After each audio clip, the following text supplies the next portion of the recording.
Media has been late to the party in this latest Middle East crisis.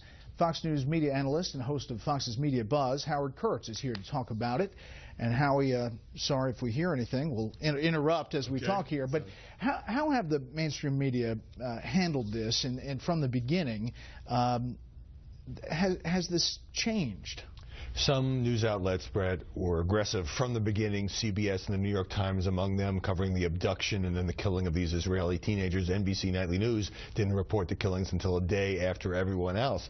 But it's really been ramping up since the Times, for example, put the story of the killings on the front page. It's run 2 more front page pieces on the apparent revenge killing of the Palestinian teenager. Many other pieces inside the paper. Washington Post, similar pattern. So has this changed the focus of the way these tragedies are being reported? Very much so. Israel so quickly mounted military strikes against Gaza that the spotlight shifted from the horrifying killings of these kids who were coming back from religious school to Benjamin Netanyahu's retaliation. And it's become a more visual story for television. You have the street clashes with Israeli security forces. You have the security video of the Palestinian teenager apparently being forced into a car. And you have this chilling amateur video of the Palestinian American cousin of the deceased kid being beaten by Israeli police. All this casting Israel in a more negative light. What else struck you about the coverage of these tragedies? You know, as I looked into this, Brett, here's what's been obscured.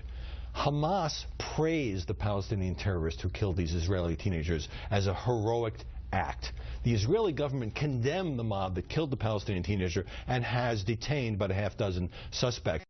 These distinctions now, as this has ramped up, are being obscured in favor of a blood feud narrative that blames both sides. Okay, Howie.